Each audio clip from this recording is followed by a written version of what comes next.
Umi akan memberikan ceramah. Umi sudah maju ke tempat Umi ceramah. Di situ anak perempuan ini diantarkan oleh suaminya datang mendekat ke Umi sebelum ceramah. Jadi ada kesempatan kan, panitianya mau membuka acara kan. Asri ya, bersama dengan guru kita Umi Irena Handono. Assalamualaikum Umi. Waalaikumsalam warahmatullahi wabarakatuh. Sehat-sehat ya Umi ya? Sehat. Alhamdulillah. Alhamdulillah. Doni juga sehat Alhamdulillah. kan? Senang sekali saya bisa datang menemui Umi Irena Handono, guru kita ya. Dulu VCD-VCD-nya sering kita tonton. Sekarang muridnya lebih pinter. Oh, Masya Allah. Alhamdulillah Umi ya, sehat-sehat. Di tempat ini adalah tempat yang disebut dengan Irena Center. Ini adalah tempat pondok khusus untuk mualafah ya Umi ya. Betul. Nah, jadi sekali-sekali kita datang sini, siapa tahu apa yang kita bisa bantu di sini, dan juga kita sekarang juga mau nyolong sedikit-sedikit ilmunya dari Umi ini. Masya Allah. Nyolong itu apa? Nyolong itu apa ya? Mengambil diam-diam ya Umi ya. Menyadur gitu, menyadur. Yang namanya imam madhab kita. Iya, imam. Itu pun kemudian ternyata punya murid dan muridnya itu lebih pinter daripada dia. Alhamdulillah. Alhamdulillah. Umi sekarang kegiatannya banyak ngapain Umi? Nah, kalau Umi memakai bahasa Umi, ya. Umi itu kira-kira tahun 2010 gitu ya, mulai tergerak untuk kembali ke alam. Kembali ke alam. Istilah Umi, Ya. kembali ke alam. Dan kemudian dengan peristiwa COVID, tahun berapa itu COVID? 2020 sampai 2022. Nah, Ya. 2020 itu kan ramai sekali ya. Jadi rumah sakit sampai penuh. Betul. Sampai oksigen habis kan gitu ya. Macam-macam lah. Sampai jenazah pun tergeletak di Setiap lantai hari ya. setiap hari. Ambulans nggak ada istirahatnya gitu. Nah, saat itulah kemudian Umi menggagas untuk masuk ke pondok ini. Jadi pondok sudah pembangunannya sudah selesai. Masuk ke pondok ini dan mencoba memulai menghidupkan. Jadi apa namanya? Jadi apa? Test drive gitu ya. Sudah berapa lulusan pondok mualafah ini Umi? Kalau jumlahnya Umi nggak mau ngomong. Oh, jadi dirahasiakan ya? Nggak mau mengurangi ibadah. Ya. Oh ya, nggak mau ngurangin pahala ya. Udah capek-capek bangun pahala, ntar dibocorin sama Donditan itu. Ya enggak, artinya enggak boleh, supaya ini jaga hati kita ya. Di situ Umi masuk. Di situ Umi masuk dan setelah istilahnya roda kegiatan harian ini berlangsung, mulai zikir, sholatnya, ngajinya, tadarus, semuanya berjalan. Alhamdulillah. Umi tetap di sini terus. Masya Allah. Sampai akhirnya Umi juga di belakang pondok ini Umi membangun rumah kecil. Ya, rumah ini. Rumah apa namanya? Rumah idaman. Rumah idaman. Iya. Dan betul-betul itu kembali ke alam. Kembali ke alam. Kenapa kok kembali ke alam? Ya karena keluar dari rumah semuanya hijau. Oh, kanan kiri sawah Umi. Sawahnya nggak ada kebun. Oh, kebun. Iya. Dan jadi kalau Doni kan malam diiringi sampai tidur, sampai bangun lagi, sampai tidur lagi, diiringin musik apa? Enggak, dengerin kajian. Kalau Umi pasti diiringin suara jangkrik ya Umi ya? Bukan cuma jangkrik. Apa? Yang lebih merdu lagi ada. Apa itu Umi? Ya walaupun jangkrik juga punya keistimewaan ya. Iya. Itu ada yang namanya katak. Oh, kata itu makanya kan kalau dijadikan gambar imajinasi gitu kan kata bawa drum band gini ya. Iya. Jadi terarah mereka. Oh. Terarah lagunya itu betul-betul pas begitu. Iya. Udah gitu di sini setiap sore mungkin hujan ya Umi ya? Nyaris begitu. Nyaris begitu ya tiap sore ya. Jadi malam suara kodok. Oh, suara bukan kodok sendirian ya. Jangkrik. Pagi burung. Waduh, anak Umi bener ya. punya burung hantu. Ah, burung hantu. Bisa dilihat Umi?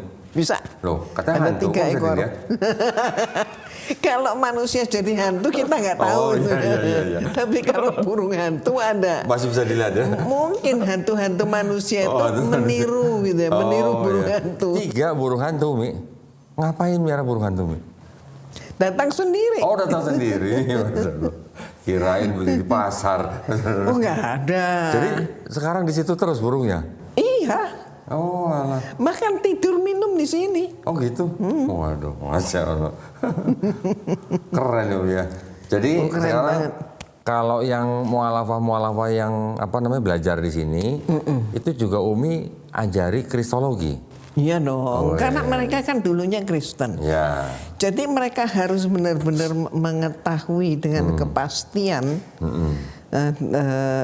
mengetahui bahwa mereka sudah pindah, dan kemudian menjadi suatu kepastian bahwa pilihan mereka itu tidak Benar. salah. Ya, udah benar ya. Udah benar. Ya. Itu kita harus ungkapkan.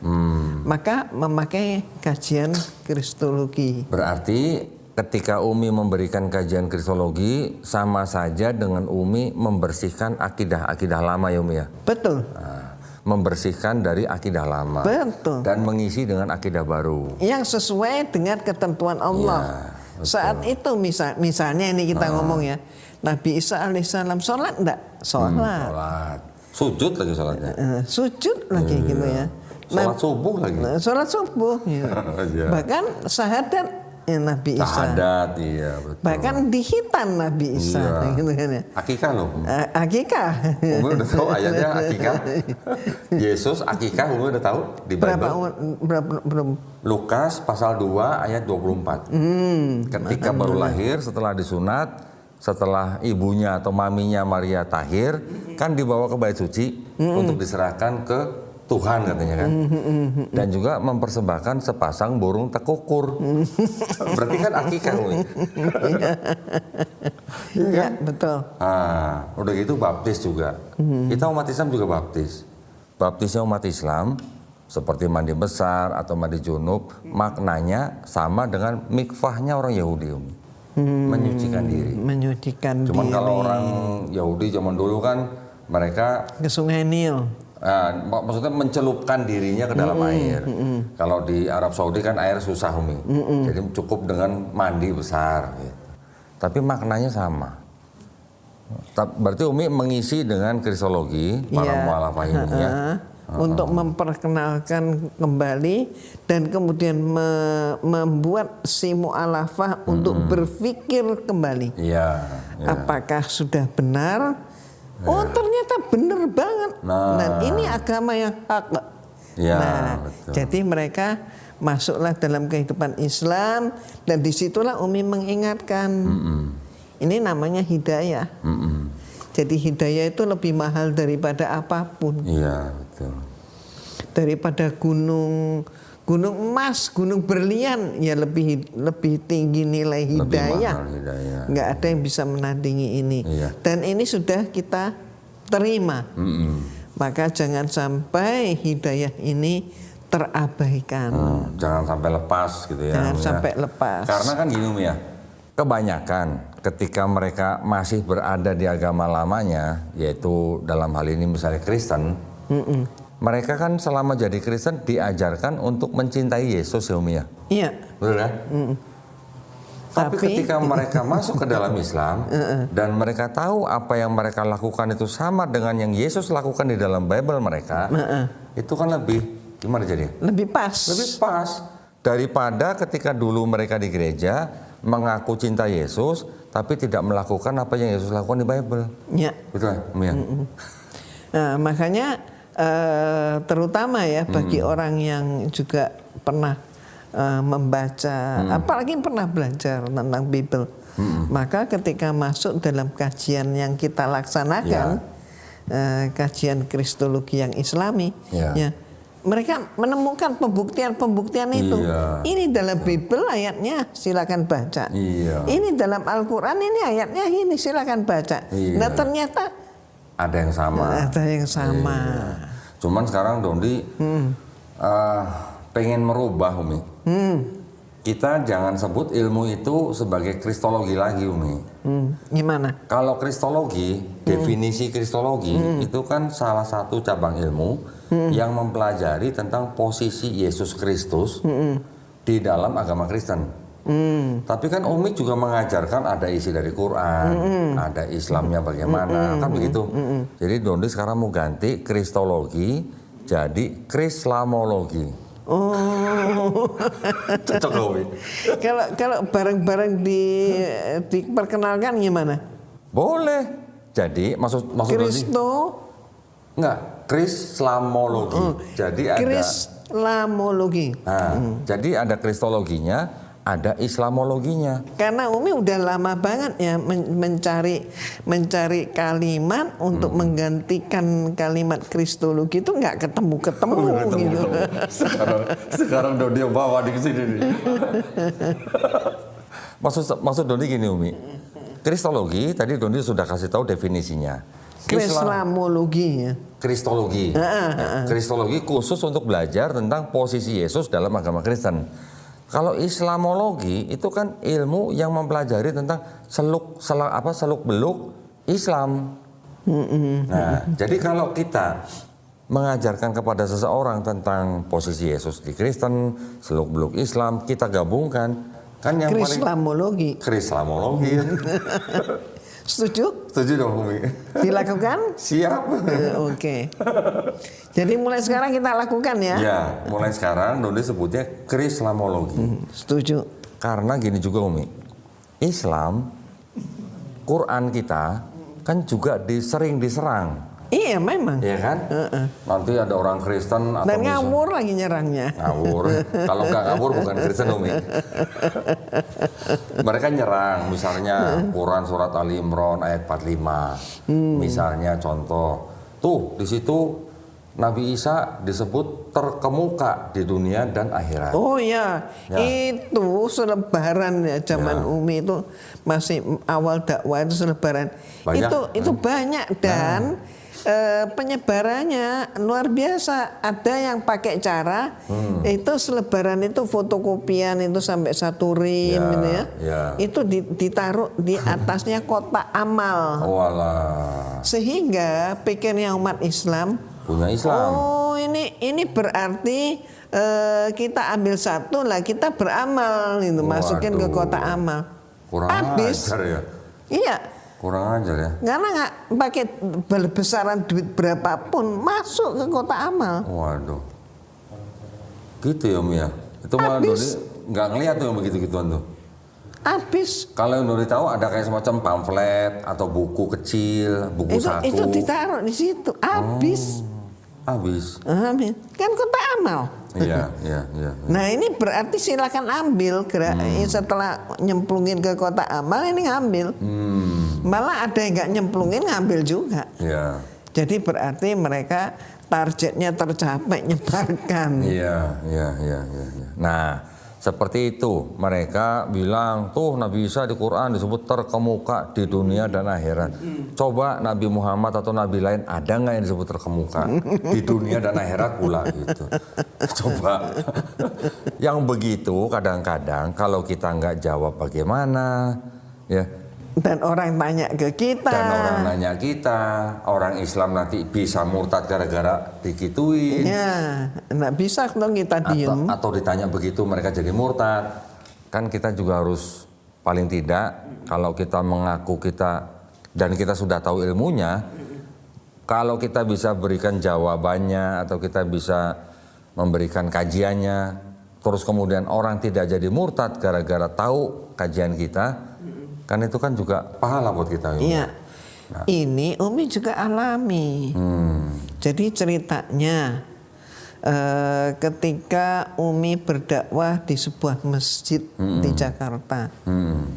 Saat itu sedang rame-rame di Islamic Invasion. Oh ya. Buku itu sampai di emperan. Ya, di emperan itu dijual cuma 10.000. Padahal memfotokopi, gitu ya, memfotokopi buku yang di Islamic Invasion-nya yang asli itu di fotokopi itu biayanya sampai 17.500-an. Malah lebih mahal fotokopi daripada beli bukunya. Iya. Habis dong. Selalu habis. Sampailah kemudian ada seorang mu'alafah yang dikasih oleh temannya, teman gerejanya dulu. Nih, lu kan bodoh memang lu. Coba ini baca ini. Nih. Lah ini kan polos ini anak ini, anak perempuan ini. Nggak ngerti. Walaupun dia sudah menikah, sudah bersuami, tapi nggak ada putusnya, nggak ada menyerahnya. Teman-temannya dari gereja itu menghubungi dia. Terus ya Om ya. Nah terus kemudian dinyatakanlah di Islamic Invasion bahwa Islam itu agama kekerasan, Islam itu merendahkan perempuan, Islam itu jahat, keji, Islam itu nabinya yang dipuji-puja, melakukan pedofilia dan sebagainya, macam-macam, gambarnya segala macam itu mereka di buku itu ada. Terus kemudian pada waktu Umi akan memberikan ceramah, Umi sudah maju ke tempat Umi ceramah. Di situ anak perempuan ini diantarkan oleh suaminya datang mendekat ke Umi sebelum ceramah. Jadi ada kesempatan kan, panitianya mau membuka acara kan, Umi sudah datang. Nah itu dia datang. Terus kemudian ya suaminya mengatakan, istri saya mu'alaf nih. Wah, alhamdulillah kan otomatis seneng kan Umi. Tapi Umi sekarang dia ini bimbang, bahkan bisa jadi murtad lagi. Jangan, loh kenapa? Nah, kenapa itu ternyata Umi dijawab, ini gara-gara buku ini. Di Islamic Invasion. Terus Umi jelaskan, ini bahwa ini fitnah. Umi jelaskan. Coba mana dari buku ini yang paling mengganggu pikiran Anda? Enggak, saya udah nggak berani lagi pegang buku ini. Saya terlalu takut.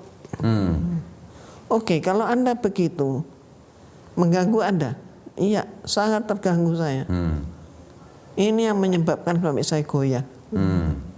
Oke, kalau gitu serahkan ke saya. Insya Allah Umi akan jawab ini. Muncullah buku Umi yang namanya Islam Dihujat. Iya. Bukunya Umi juga yang berjudul Nabi Muhammad Bukan Pedofilia masih ada di studio saya. Sering saya pakai ketika ada orang bertanya tentang Islam, tentang tuduhan itu. Alhamdulillah. Setiap kali ada yang nanya pedofilia, Dondi pasti bukain bukunya Umi. Istilah pedofilia itu dari siapa, tahun berapa, ini contoh-contoh orang yang melakukan hal-hal yang disebut dengan pedofilia. Bahkan Umi buka juga kalau Islam dituduh seperti itu setelah menguraikannya bahwa tidak benar itu cuma fitnah. Juga kan Umi buka itu ada satu bab tersendiri. Bagaimana praktek pedofilia di kalangan bangsawan Eropa. Iya, ya itu Dondi juga sering kasih lihat. Masya Allah ya, legacy, warisan daripada Umi Irena Handono. Islam difitnah, Nabi Muhammad bukan pedofilia. Tapi warisan dalam Islam itu beda definisinya. Kalau kita ingat warisan berarti kan harta. Harta. Ya, Ini kan ilmu. Nah kalau ini kan ilmu. Iya. Dan semakin ilmu pun menebar kan ya. Iya. Semakin dikasih loh ini. Aneh kan. Iya. Biasanya harta orang langsung gini. Tapi ini semakin dikasih semakin menebar maka semakin Berarti amal jariahnya besar. Umi nggak habis-habis sudah ya itu berarti. kekuasaan Allah. Allah Maha Pemurah. Ya, alhamdulillah. Jadi maksud Dondi, Umi, kita sekarang sebagai mantan kafir. Alhamdulillah. Alhamdulillah. Disebut mantan kafir ya, iya.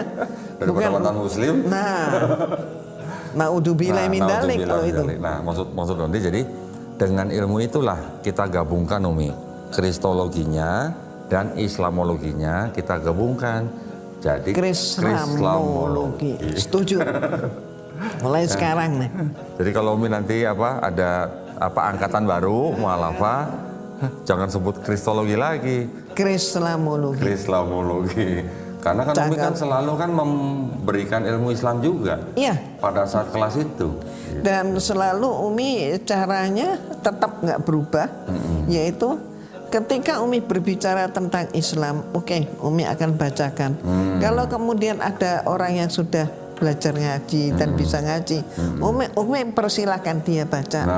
Tapi ketika harus baca Bible, Umi persilahkan yang mu'alafah ini untuk membaca. Sehingga setiap kali Umi mengajar, maka selalu ada yang bereaksi. Saya baru tahu. Ternyata memang di dalam Bible tertulis begini. Anda membuktikan kan? Ini bukan kata saya. Ya. Maka Umi sebut kajian yang Umi sampaikan itu adalah kajian tiada dusta di antara kita. Iya. Memang banyak juga yang begitu Umi. Rata-rata tamu yang datang ke tempat Dondi juga begitu. Nah, ketika mereka datang, mereka sudah punya banyak pertanyaan. Tapi ternyata semua pertanyaan itu bisa dijawab di dalam Bible dia sendiri. Nah, tapi ternyata jawabannya di luar pengetahuannya dia, di luar persangkaannya dia. Iya. Pernah Umi, anak muda kerjanya di Pemprov DKI. Dia ke masjid besar. Dia tanya, dia bawa pertanyaan itu, ditemuin lah sama ustadz di masjid itu. Dijawab sama ustadz itu, tapi ustadz itu menjawab dari perspektifnya Islam. Ya, jadi buat anak muda itu 20 pertanyaan dia tuh seperti tidak terjawab gitu. Cuman hanya dijawab tapi dari perspektif Islam. Dia kemudian ke mualaf center. Dia bertanya hal yang sama, dijawab juga sama ustadznya. Ya sama begitu juga. Ketika ke tempat Dondi cuman buka Bible, baca sendiri di dalam Bible kamu. Nih pertanyaan kamu jawabannya di sini. Pertanyaan yang itu jawabannya di sini. Nah, semuanya terjawab di Bible. Baru lega mereka. Baru dia merasa terjawab. Alhamdulillah. Karena ada buktinya gitu ya.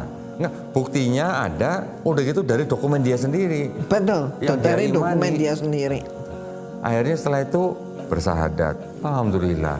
Nah, itu makanya Doni bilang pentingnya krislamologinya di situ. Ketika dia sudah membuktikan di dalam kitab dia ada kebenaran Umi, kita juga harus mengakui bahwa di dalam kitabnya orang Kristen Bible itu masih ada kebenaran. Tapi ketika kita juga bisa membuktikan kebatilannya, silakan pikir sendiri. Betul. Jadi dia sendiri yang mengoreksi. Iya. Kita yang bertanya, dia yang bereaksi dan memberikan jawaban. Iya. Nah sekarang ini kan mengikuti perkembangan zaman ya Umi ya. Di luar sana, kalau dulu Umi alhamdulillah bisa menjawab fitnah-fitnah terhadap Islam dengan bukunya Umi Islam Dihujat, ya, menjawab buku Islamic Invasion. Di luar sana Umi sekarang banyak juga istilah Islamic Dilemma. Oh, pernah dengar? Mereka Umi? yang buat? Iya. Pernah dengar Umi?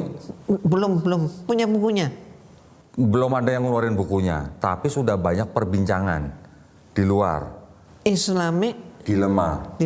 Maksudnya gimana Umi? Maksudnya gini. Kebimbangan dalam Islam. Ya, semacam itulah. Maksudnya gini, mereka menuduh bahwa kan mereka pegang Bible Umi ya. Nah, ini sambil pegang lah biar enak ya. Itu namanya koper ajaib. ini harganya total itu kalau 1 M ada nih. Oh, enggak lah, enggak lah. Doni pernah di masjid, salah satu masjid di Medan, Umi. Ceramah bahwa ini baca, kasih lihat segala macam, orang udah baca selesai, ada profesor duduk di sebelah. Oh, Doni sudah baca semua itu. Kenapa, Pak? Ya saya baca tahu. Itu 100 juta saya bayar itu katanya. Loh, makanya Umi bilang kira-kira ini buku yang dibawa segini banyaknya itu kalau 1 M itu lebih nih kiranya koper ini. Nah gini Umi, maksud Umi gini, kan orang Kristen pegang ini Ya. Bible ya. Di dalam Bible ini kan ada istilah Taurat dan Injil. Ya, yang dalam mereka perjanjian bikin. ada perjanjian lama, perjanjian baru. Perjanjian baru. Tauratnya ada di dalam perjanjian lama, Injilnya ada di perjanjian baru. Iya. Mereka bilang begini Umi, di dalam Quran kan Quran membenarkan ya kitab-kitab yang diturunkan sebelumnya, yaitu Taurat dan Injil. Ya. Berarti orang Islam harus percaya inilah Taurat dan Injil yang dimaksud Quran gitu. Ya. Jadi kalau Bible ini otentik, berarti Quran kontradiktif. Kenapa? Karena Quran bilang orang Israel sudah merubah-rubah ini. Gitu. Karena orang Islam banyak yang bilang ini kitab sudah palsu, betul kan? Orang Islam kan baca Quran surat Al-Baqarah ayat 79. Kalau ini dibilang palsu, berarti Quran juga salah. Kenapa? Karena Quran sudah membenarkan. Itu yang disebut dengan Islamic dilemma, Umi. Luar biasa. Itu sekarang sedang sering diangkat di luar. Jadi itu juga membuat orang-orang Islam istilahnya dengar begitu, kalau dia nggak paham Qurannya, goyang gitu. Nah, terus gimana dong jawabnya, gitu kan? Ya, Kan kita harus bisa memberi jawabannya. Jawabannya dari Krislamologi. Jawabannya gimana? Quran membenarkan, memang betul Quran membenarkan kitab-kitab yang diturunkan sebelumnya, yaitu apa? Taurat, Zabur, Injil. Disebutkan di dalam Quran surat Ali Imran ayat 3, ayat 50, Quran surat Al-Maidah ayat 44, 46, 48. Disebutkan juga Quran mengatakan bahwa yang mereka terima itu sudah diubah-ubah. Disebutkan di Quran surat Al-Baqarah ayat 79. Tetapi apa yang dimaksud di dalam Quran itu kan konteks begini Umi. Contoh ketika Nabi Isa alaihissalam diceritakan di dalam Quran surat Al-Imran itu mengatakan, aku diutus untuk Bani Israel, aku membenarkan kitab sebelumnya yaitu Taurat, dan aku menghalalkan apa yang sebelumnya diharamkan. Berarti ada perubahan Umi ya? Ya. Yang di Taurat diharamkan, ketika Nabi Isa alaihissalam membawa Injil, ada yang dihalalkan. Di Bible ternyata juga ada hal serupa Umi. Kan Yesus di Matius 5:17, jangan kamu menyangka aku datang untuk membatalkan Taurat. Aku datang bukan untuk membatalkan, tapi untuk menggenapi. Ada ayat lagi. Ketika Yesus ditanya soal perceraian. Pada zaman Musa, orang bisa menceraikan istrinya dan memberi surat. Kemudian Yesus bilang, itu karena ketegaran hatimu. Sekarang kalau kamu menceraikan istrimu kecuali karena zina dan dia kawin dengan perempuan lain, berarti dia sudah berzina. Berarti ada perubahan juga nih. Hukum pernikahan dan perceraian itu dari yang Taurat ke sama Yesus. Injil. Ada perubahan juga. Belum lagi nanti Yesus yang bilang di Markus 7:19, ketika Yesus lagi makan bersama murid-muridnya, nggak cuci tangan, ditegur sama ahli Taurat. Terus di situ ada kalimat begini Umi, yang membuat orang najis itu bukan yang masuk ke dalam perut dan keluar di jamban, tapi yang keluar dari mulut orang. Ya. Ada kalimatnya, dengan demikian ia menyatakan semua makanan halal. Ya, ini di Bible ya Umi ya. Sama orang Kristen dipakai, itulah dalil bahwa babi sekarang boleh dimakan. Ya nggak nyambung sama sekali. Lagi ngomongin makan nggak cuci tangan, dipakai sama Kristen, itu makanya boleh makan babi karena ada kalimat dengan demikian ia menyatakan semua makanan halal. Markus 7:19. Ya nggak nyambung lah. Tapi Umi, makanya kalau kita belajar Islamologi, kita bisa ngelihat di dalam terjemahan mereka yang lama, kalimatnya beda Umi. Iya. Babi jadi babi ya. Babi hutan. Babi hutan. Umi udah tahu yang sekarang babi jadi najis bukan haram? Oh ya? Iya. Mulai tahun berapa? 2023. Oh. Yang tadinya haram. babi haram, berubah jadi babi hutan. Sekarang balik ke babi, tapi najis bukan haram.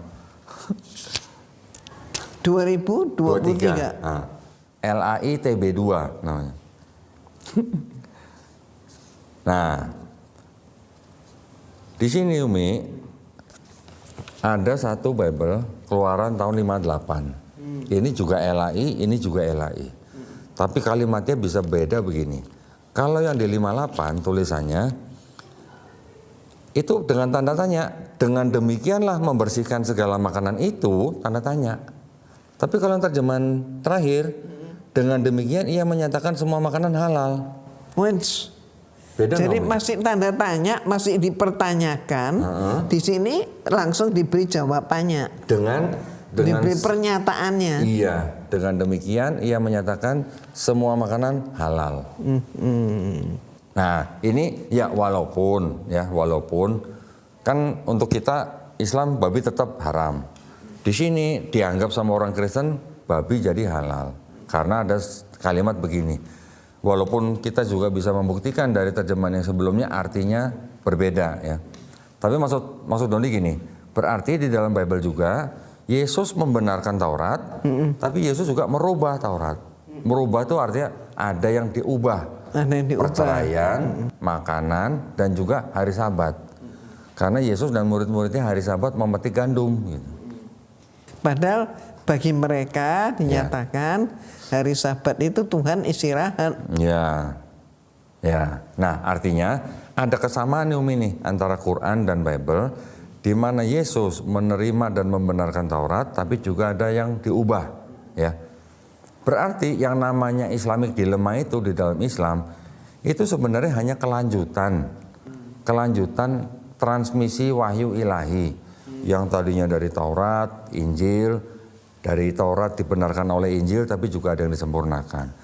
Dari Injil ke Quran, di Quran membenarkan Taurat, membenarkan Injil, tapi di Quran juga menyempurnakan apa yang sebelumnya. Jadi kan ini kan namanya apa? Namanya adalah kelanjutan internal ya di dalam Islam. Boleh bisa disebut begitu.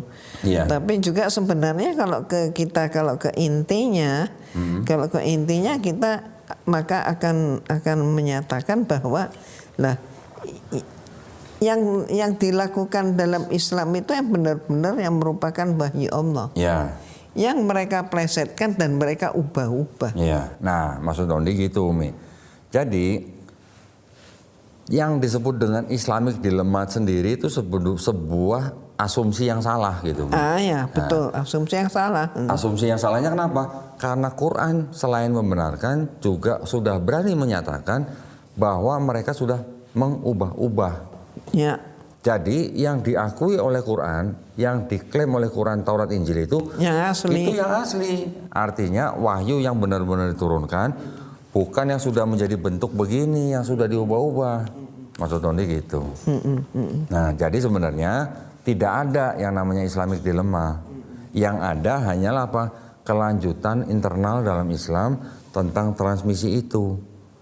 Tetapi kalau kita kembalikan, kalau orang Kristen mengaku sebagai pengikut Yesus, berarti kan mereka harus hidup di bawah hukum Taurat. Ya kan Umi? Makanya Taurat itu sama Paulus dibatalkan. Nah, karena orang Kristen yang sekarang tidak hidup di bawah hukum Taurat karena ikut ajaran Paulus, berarti itu namanya Christianity Dilemma. Betul nggak Umi? Iya. Kalau mau bilang ikut Yesus harus hidup di bawah hukum Taurat. Kalau sekarang mereka tidak hidup di hukum Taurat, berarti mereka pengikut Paulus. Tinggal pilih yang mana kan gitu. Itu dilema. Itu dilema pertama Umi. Iya kan? Yang kedua, di dalam kitab mereka, ini kan hasilnya ini kan adalah pilihan daripada bapak-bapak gereja. Kanonisasi. Ya. Selesainya tahun 397 Masehi. Hampir 400 tahun semenjak Yesus tidak ada. Iya. Artinya wahyu ilahi dipilih oleh pilihan bapak-bapak gereja. Bagaimana? Terus di dalamnya ada ayat-ayat yang tidak asli. Ayat sisipan, ayat tambahan, ayat pinjaman. Pinjam tapi nggak dibalik-balikin gitu, Mi. Jadi itu diakui sendiri oleh sarjana-sarjana Kristen. Berarti itu jadi Christianity dilemma juga dong. Nah, kalau mereka bilang ini kitab mereka terjaga, bagaimana bisa terjaga kalau ada ayat-ayat yang tidak asli? Lama-lama Umi khawatir aja, tapi sebenarnya tidak perlu dikhawatirkan. Apa yang Umi ingin katakan, ini mereka kan kebakaran jenggot kan, bahwa babi itu ternyata haram, maka kemudian diubah menjadi babi hutan, kan ya, haram. Terus kemudian karena banyak kita ngomong, kan, akhirnya dibalikin, babi hutan itu dibalikinnya jadi gini, Umi. Yang tadinya babi haram. Tahun 74 dirubah jadi babi hutan yang haram. Babi hutan gitu. Babi hutan, kalau babi kan? ternak mungkin enggak. Enggak apa-apa, babi kota, babi ternak enggak apa-apa. Ya, setelah babi hutan haram, tahun 2023 diubah lagi jadi babi aja. Tapi bukan haram, tapi najis. Nah, babi najis. Jadi mereka nggak tahu bedanya haram dan najis gitu, Umi. Jadi bagi mereka Tuhan itu bukan sesuatu, bukan sosok gitu ya. Mereka bilang sosok ya. Bukan sosok yang suci, yang enggak bisa salah. Tuhan pun bisa salah. Makanya kata mereka Tuhan pun perlu istirahat. Capean mikirnya. Capean mikir. Ya ini kan lucu gitu loh. Masa Tuhan aja salah? Lah kalau Tuhan aja salah gimana manusia? Maka salah itu nggak apa-apa. Paulus bilang. Maka semakin bertambah-tambah kejahatan gitu ya. Maka berkah itu semakin melimpah.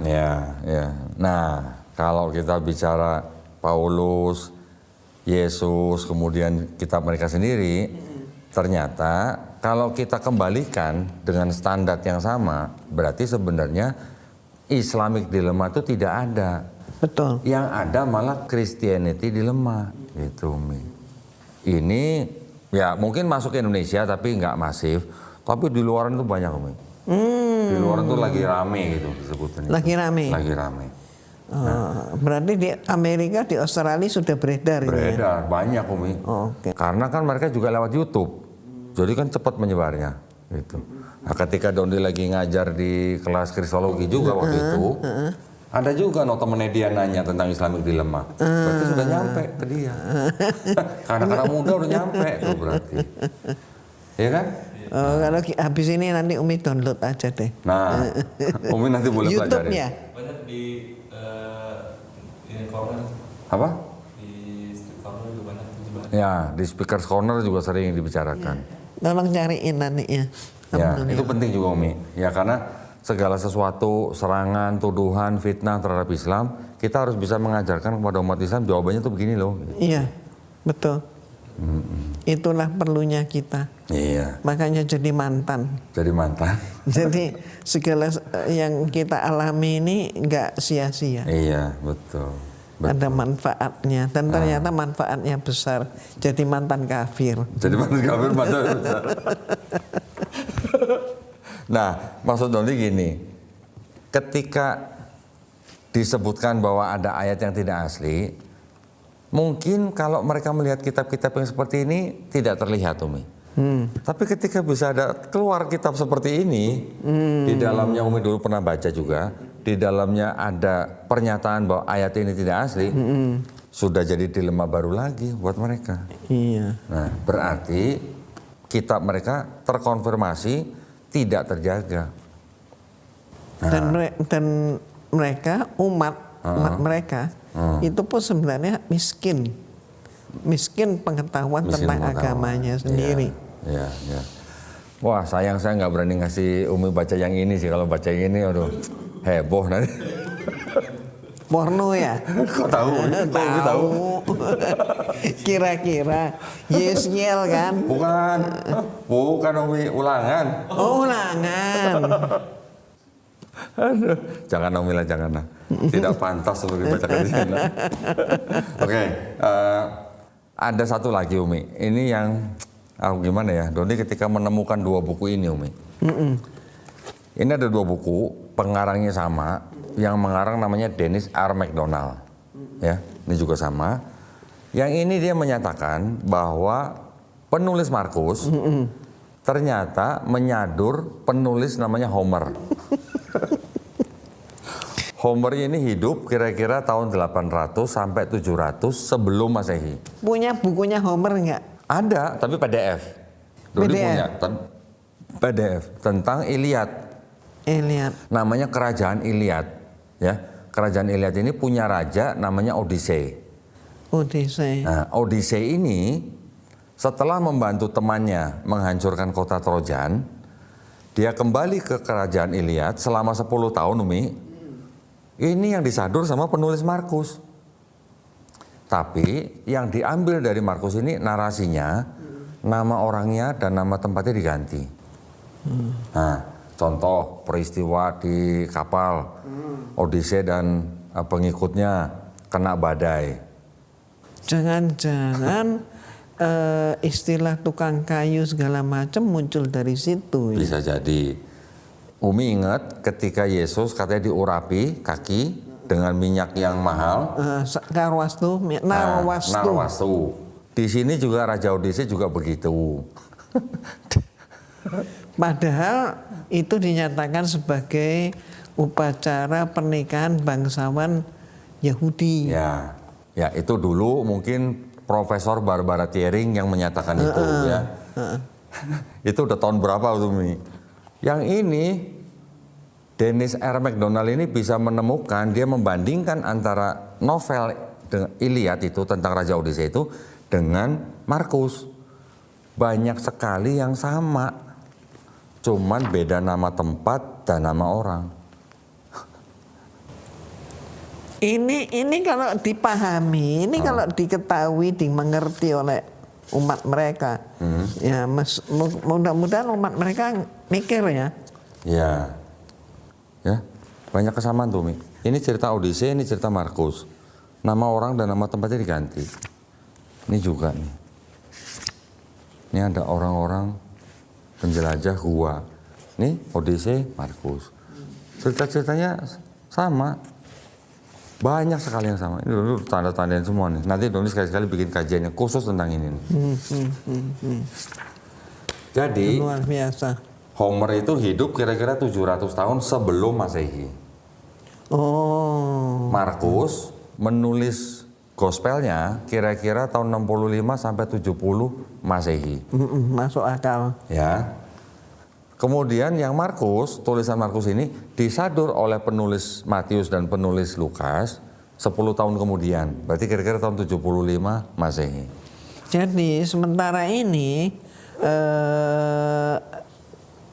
dinyatakan bahwa Markus itu kemanakan Barnabas. Tradisi, itu tradisi ya Om ya. Barnabas itu kan murid Yesus. Jadi ya kayaknya oke-oke aja lah gitu ya. Bahwa Markus ini menulis atas ucapan-ucapan yang diterima dari omnya gitu kan. Terus setelah menulis Markus katanya ini berdasarkan tradisi ya. Itu kan pendek banget loh. Markus. Paling pendek. Kemudian ini harus ditambah ini kan. Maka harus ditambah, menulislah kemudian Matius. Nah, sumber penulisan dari mana? Kan harus kita tanya. Ternyata sumber penulisan dari Markus yang dikembangkan. Iya, betul. Jadi gini Umi, ada teori namanya the second source theory. Ya, itu ada di buku The Five Gospel. Jadi sumber Markus ini selain sumber Markus juga ada sumber namanya Q. Q itu singkatan dari kata quell. Quell itu artinya kisah-kisah yang beredar di masyarakat selama puluhan tahun. Kalau bahasa Indonesianya satu kata apa, Umi? Kisah-kisah yang beredar di masyarakat selama puluhan tahun. Bahasa Indonesia satu kata apa? Riwayat. Selain itu? Hikayat. Dongeng. Dongeng. Tega bener ya dongeng ya. Selain itu apa lagi, Umi? Apa lagi?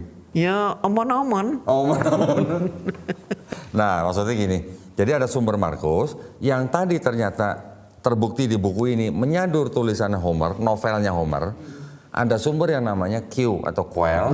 Ini adalah kisah-kisah yang beredar di masyarakat selama puluhan tahun. Terus kemudian penulis Matius juga punya sumber sendiri disebut M. Penulis Lukas punya sumber sendiri disebut L. Jadi Matius dan Lukas punya sumber sendiri tapi juga mengambil dari Q dan juga mengambil dari Markus. Jadi yang ada di dalam yang ada di dalam Matius dan Lukas, 90% Markus itu ada di dalam Matius. Yang di Lukas 50% berasal dari Markus. Sedangkan Markus nyadur Odyssey, nyadur Homer. Sedangkan Yohanes oleh penulis yang sama juga dibuktikan penulis Yohanes menyadur penulis namanya Euripides. Euripides menulis novel tentang Dionysus, anaknya dewa Zeus. Gimana, Umi? Ya, parah. Hah? Berarti ini novel yang dijadikan kitab suci gitu, Umi? Padahal Dionysius itu juga nama paus. Ya, kita tahu lah ya. Di Yunani punya sistem kepercayaan Helenisme. Ada dewa Zeus, punya anak Dionysus, Hercules, Perseus, Helen, siapa lagi lah, sebut aja Hermes lah gitu. Di Romawi ada paham paganisme Romawi. Dewa Jupiter punya anak-anak siapalah, Merkuri dan sebagainya. Jupiter sama Zeus sama. Ya, cerita tentang anak dewa masuk ke dalam Yohanes, cerita tentang Odyssey masuk ke dalam Markus, di Markus disadur lagi sama Matius dan Lukas. Jadi novel yang disadur kemudian menjadi kitab suci. Kitab suci, luar biasa ya. Enggak, pertanyaan saya, Umi, itu penulis Markus dan penulis Yohanes yang menyadur dari Odyssey dan Euripides, dari Homer dan Euripides, mereka tahu nggak saduran mereka tuh bakal jadi kitab suci gitu maksudnya? Kayaknya mereka nggak tahu. Nggak tahu. Mereka nggak nyangka. Nggak nyangka. Andai kata bisa hidup lagi, mereka bilang kamu bodoh banget. Karena yang memilih gospel-gospel itu untuk masuk ke dalam Bible kan bapak-bapak gereja ratusan tahun kemudian. Dan itu berdasarkan kepentingan kan. Kepentingan politik ya. Politik. Tapi sekarang juga ada pemimpin yang senengannya, kalau ini kan pemimpin yang seneng baca apa namanya novel ya. Sekarang pemimpin seneng ngegame itu juga banyak. Umi update juga Umi data nih. Loh ini ngomong jujur kok ini. Iya. Dikit lagi, Ini Umi. perbandingan kan. Perbandingan zaman dulu sama sekarang. Zaman Ya. dulu Iya, dan iya. sekarang. Makanya, Ternyata orang zaman dulu itu sifatnya ada yang orang zaman sekarang sama persis Masih kayak mereka, diikuti, ya? masih diikuti. makanya sampai ada yang rumahnya dijarah tuh Umi ya. Iya. Udah, jangan politik ini udah. Ini krisalamologi ini. Nah, jadi selanjutnya 4 gospel di Perjanjian Baru asalnya dari 2 novel. Perjanjian Lama asalnya dari kitab Yahudi. Ya kan, 1M kan? 1M. Lebih. Terus yang surat-surat Paulus juga ternyata itu adalah pemikiran seseorang yang berbeda dengan ajaran Yahudi. Kalau di Yahudi mereka membenarkan dan menjalankan Taurat, Paulus bilang Yesus yang mati di atas kayu salib itu sudah membatalkan Taurat. Kurang ajar banget. Nah, Gimana Umi?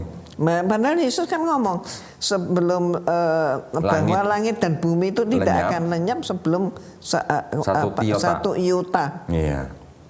Iya. Coba nggak akan lenyap kalau ada satu iota aja nggak akan terjadi. Jadi artinya satu iota pun tidak akan dihilangkan sebelum kiamat dong. Iya, iya, maksudnya begitu. Bahasanya gitu Umi ya. Nah. Lah kok bisa-bisanya Paulus bilang Yesus yang mati sebagai manusia itu sudah membatalkan hukum Taurat. Boleh nggak Umi kalau Doni bilang Paulus itu memfitnah Yesus? Memang iya. Memang iya. Memang iya. Dan kembali lagi ya. Kalau zaman sekarang itu ya begitu juga. Gitu ya. Begitu juga. Padahal yang menurunkan Taurat ini kan Tuhannya Yesus ya Umi ya. Tuhannya Nabi Musa nih yang menurunkan Taurat. Kok berani-beraninya Paulus bilang Yesus yang mati itu sudah membatalkan Taurat ya? Itu kan Paulus sendiri tuh kadang-kadang kan keceplosan ngomong. Oh, keceplosan. Dia bilang karena dustaku kerajaan Iya. Allah semakin berkembang. Iya. Kenapa aku masih dihukumi sebagai seorang pendusta? Berarti bagi dia dusta itu boleh. Oh, iya. Di Roma tuh Umi ya. Jadi dusta itu boleh. Artinya kan Paulus itu dia kalau ngomong ke orang Yahudi, dia akan berperilaku seperti orang Yahudi. Tapi ketika dia ngomong sama orang non-Yahudi, dia juga akan berperilaku seperti orang non-Yahudi. Kayak apa itu? Apa dong? Mirip apa? Bunglon. Iya. Oh, bunglon. Iya lagi. Ya, jadi alhamdulillah Umi ya, kita sudah terlepas dari saduran novel Umi ya berarti ya. Aduh. Nah sekarang gini, kita juga harus jujur Umi ya, bahwa di dalam Quran juga ada cerita-cerita tentang Nabi Isa membuat burung dari tanah liat. Belum lagi di Quran juga ada cerita-cerita tentang Ashabul Kahfi. Ini juga ada tuduhan dari luar, tuh sama, Quran juga nyadur katanya. Buktinya ada Ashabul Kahfi, buktinya ada Yesus menciptakan burung dari tanah liat, buktinya ada cerita Nabi Ibrahim atau di Quran ya disebutkan dimasukkan dalam tungku Nabi. Itu sudah ada cerita-cerita di Yahudi katanya. Itulah sebetulnya membuktikan bahwa Al-Quran itu menyampaikan kalam Allah yang diterima oleh para nabi itu. Jadi kalau memang yang berdasarkan Allah dan masih asli pasti muncul dalam Al-Quran. Nah itu yang tadi Doni bilang ketika menjawab Islamic Dilemma, salah satu fungsi Quran, bukan salah satu, salah tiga berarti, karena Quran punya fungsi sebagai yang musodik, membenarkan yang sebelumnya diturunkan. Yang kedua juga sebagai al-muhaimin, sebagai pengoreksi. Apa yang dulu disalah atau dipahami atau dirubah, dikoreksi lagi di Quran. Iya. Terus kemudian fungsi yang terakhir sebagai mubayyin, menjelaskan gitu ya. Jadi maksud Doni gini, ketika ada cerita-cerita di luar Quran, di luar Bible juga yang masuk dalam Quran, kita harus tahu nih. Contoh misalnya ketika Nabi Isa diceritakan menciptakan burung dari tanah liat. Itu ada di Gospel Infancy of Thomas. Ya. Tidak masuk ke dalam Bible. Ya, tidak masuk dalam Bible. Ketika diceritakan di sini Yesus menciptakan burung dari tanah liat, tidak cuma itu, Mi. Di situ juga diceritakan Yesus membunuh anak kecil. Terus juga diceritakan macam-macam yang tidak semuanya masuk dalam Quran. Tapi maksud Dondi, berarti sebenarnya ini ada kejadian sebenarnya diceritakan oleh sebagian orang ini, diceritakan oleh sebagian orang ini, diceritakan kembali dalam Quran. Nah, yang diceritakan dalam Quran ini adalah versi yang benar-benar terjadi. Yang Kenapa? ditambah-tambahin yang Ya. bukan dari Allah nggak Ya, masuk. nanti orang luar bisa, itu mah asumsi gitu kan. Karena ada di Quran, lu bilang yang paling benar. Tapi selain itu, kan Quran juga memuat ayat-ayat yang berhubungan dengan sains dan sudah terbukti benar. Iya. Artinya itu bukti bahwa itu bukan karangan manusia. Karena tidak mungkin seorang nabi yang umi bisa ngomong seperti itu tanpa alat-alat canggih yang kita tahu sekarang. Contoh apa? Mikroskop, teleskop, alat selam dan sebagainya, kapal luar angkasa. Bagaimana seorang nabi yang umi bisa ngomong begitu di dalam sebuah kitab? Ya. Dan terbuktinya baru zaman sekarang. Ya. Jadi kalau ada cerita di situ yang dianggap sama dengan cerita di luar Bible, di luar Quran, yang dianggap itu cerita dongeng, berarti itu benar-benar terjadi. Sama seperti Ashabul Kahfi. Ayat-ayat tentang Ashabul Kahfi turunnya itu kan bukan sekonyong-konyong Nabi Muhammad SAW cerita gitu sama sahabatnya, bukan begitu. Tetapi ada pertanyaan dari kaum Quraisy. Ada pertanyaan dari kaum Quraisy yang disuruh sama orang-orang Yahudi. Coba lu tanya sama Nabi itu, bener nggak ada cerita ini? Ketika mereka bertanya kepada Nabi, Nabi juga sempat nggak bisa jawab, Umi. Ya, kalau memang ngarang atau menyadur, harusnya bisa langsung jawab. Ya. Tetapi kenapa jawaban Nabi mesti nunggu 15 hari? Untuk menunggu datangnya wahyu Allah. Iya, untuk menjawab pertanyaan itu. Nah, Nabi sempat sedih, Umi ya. Nabi sempat sedih karena apa? Karena mereka bertanya itu untuk membuktikan kenabian Nabi Muhammad SAW. Jadi Nabi sempat sedih, baru 15 hari setelah itu baru diturunkan ayat-ayat Ashabul Kahfi. Ya, tapi kan namanya firman Allah, yaitu berarti itu sudah membuktikan bahwa itu benar pernah terjadi gitu. Ya. Jawabannya ya begitu, take it or leave it gitu. Karena di dalam Quran ada ayat-ayat 1000 ayat yang berhubungan dengan sains, ternyata terbuktinya baru sekarang. Itu sudah bukti yang nyata, tidak bisa dibantah. Itu bukan karangan seorang manusia yang umi 1500 tahun yang lalu gitu. Ya. Dan tentang pengetahuan sains itu kalau di dalam Bible boleh dibilang ayat-ayat tentang sains dalam Bible itu enggak ada. Ada, Umi, sebenarnya ada. Ada yang benar sedikit, tapi banyak yang salah gitu. Ya. Di kitabnya Perjanjian Lama ada ayat-ayat yang tentang sains.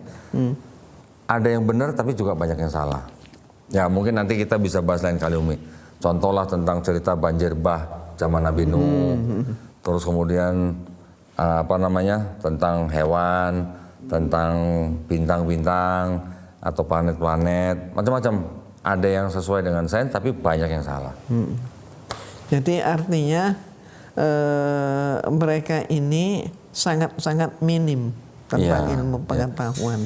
Artinya gini, Umi, artinya apa yang tertulis di sini sebagian masih ada yang berasal dari Tuhan Yang Maha Esa. Tapi karena sudah banyak yang dirubah dan juga sudah banyak karangan manusia juga, jadinya bercampur. Antara kebenaran dan kebatilannya bercampur gitu. Kita tetap harus menghormati ya kitab mereka. Cuman kalau baca gini kan jadi rasanya gimana gitu ya. Maksud saya kita tetap harus menghormati kitab mereka. Tetapi kita tetap harus beriman kepada apa yang diturunkan Allah gitu. Yaitu apa? Intinya di situ. Iya, yaitu Quran, gitu aja udah. Jadi kalau ada orang Islam yang menolak, tidak mau menerima pemahaman mereka, itu jangan kemudian dituduh bahwa itu adalah garis keras. Iya.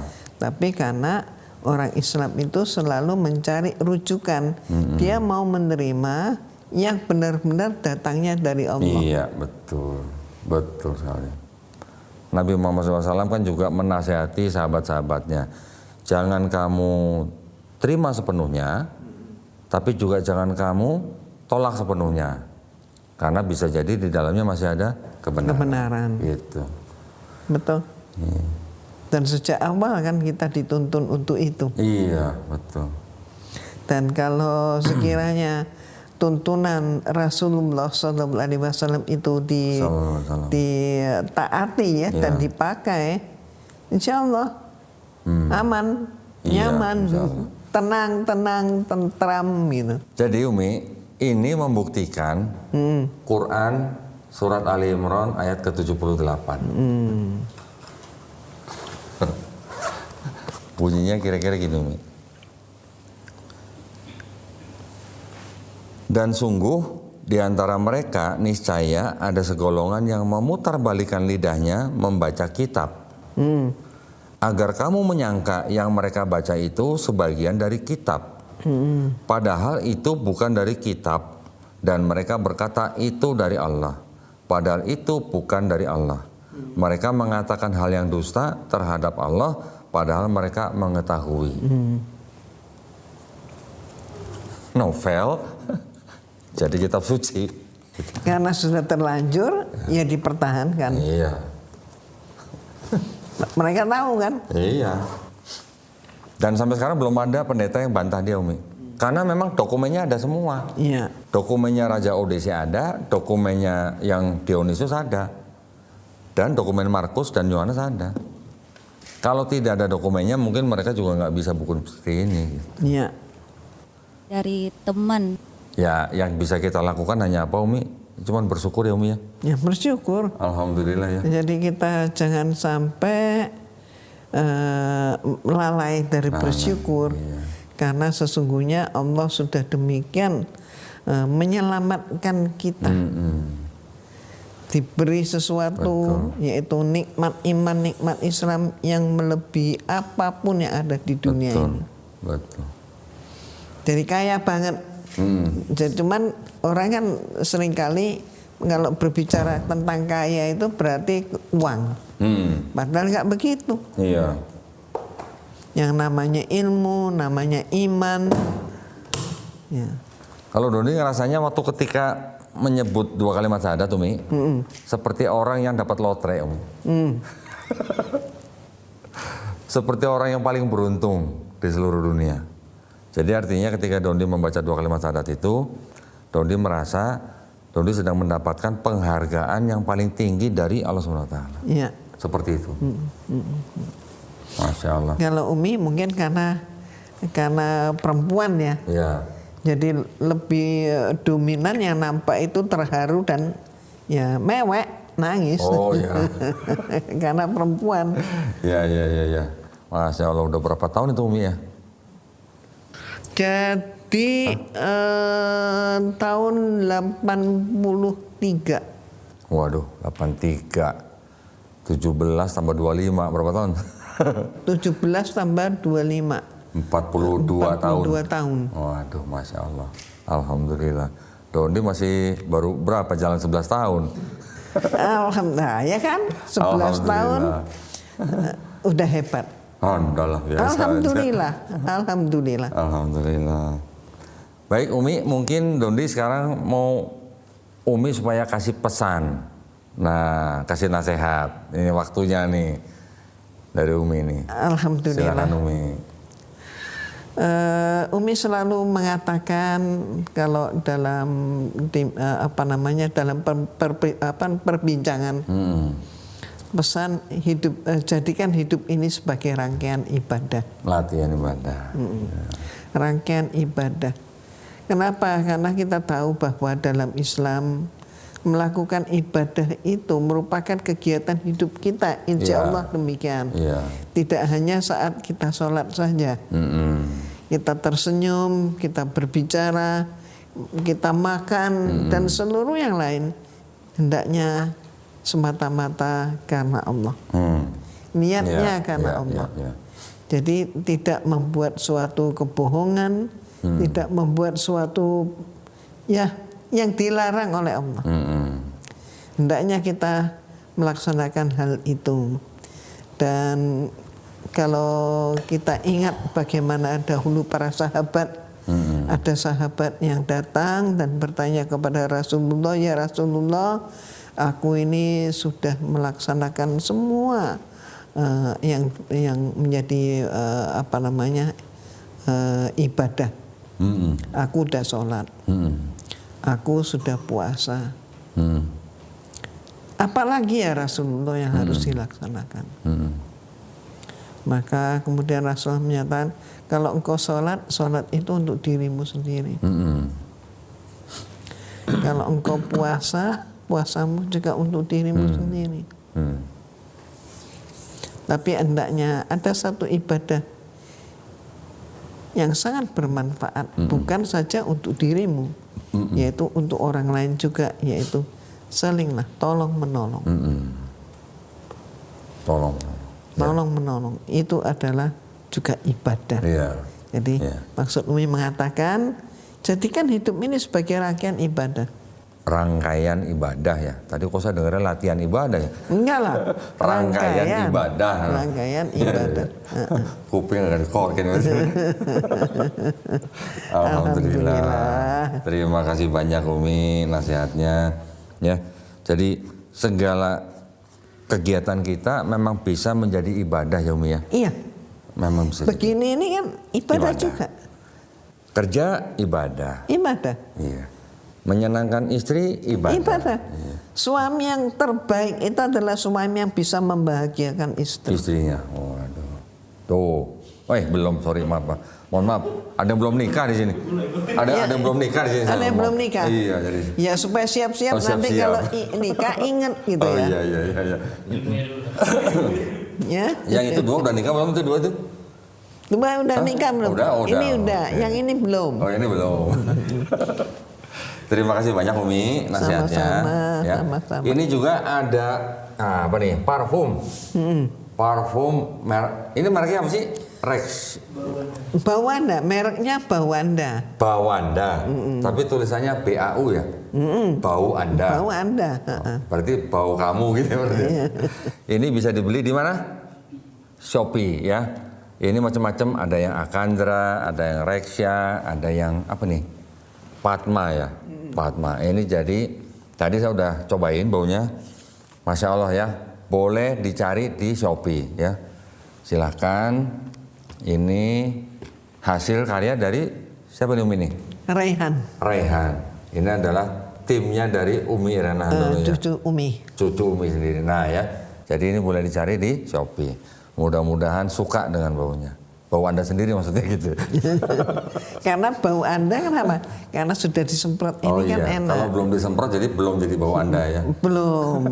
Jadi kita harus tampil dengan baik, dengan enak dipandang mata, enak dirasakan bara baunya, itu sedap. Kalau kita mau masuk ke, kita mau berangkat ke masjid, nah, jangan lupa.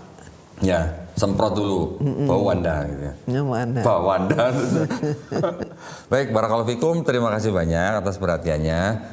Kita sama-sama berdoa, mudah-mudahan Umi sehat-sehat selalu. Amin. Ya. Terima kasih doanya. Ya, mudah-mudahan kita semuanya juga dilindungi dan dirahmati Allah Subhanahu wa taala. Juga mudah-mudahan kita semua dijadikan golongan manusia yang mengikuti apa yang sudah diturunkan Allah Subhanahu wa taala melalui rasulnya, dan insya Allah kita juga dijadikan golongan manusia yang menjadi saksi keesaan Allah Subhanahu wa taala. Amin. Ya. Terima kasih banyak atas perhatiannya. Buat para pemirsa juga yang ingin membantu perjuangan dakwah kami, dipersilakan untuk mengirimkan ke Bank Muamalat dengan nomor rekening 3030 300 300 atas nama Yayasan Garda Mualaf Indonesia. Konfirmasi bisa ke Cik Melisa, nomor handphone 0896 30 300 300. Barakallahu fikum, semoga partisipasi para pemirsa diterima di sisi Allah SWT sebagai amal jariah ya. Amin ya rabbal alamin. Baik, kalau gitu kita pamit, undur diri. Insya Allah nanti kita bisa ketemu lagi, berbincang-bincang lagi dengan Umi Irena. Wabillahi taufiq wal hidayah. Wassalamualaikum warahmatullahi wabarakatuh. Waalaikumsalam. Terima kasih banyak Umi ya, sehat-sehat ya. Bulatkan hati untuk masuk ke teman karena sering lihat bulatkan hati untuk masuk ke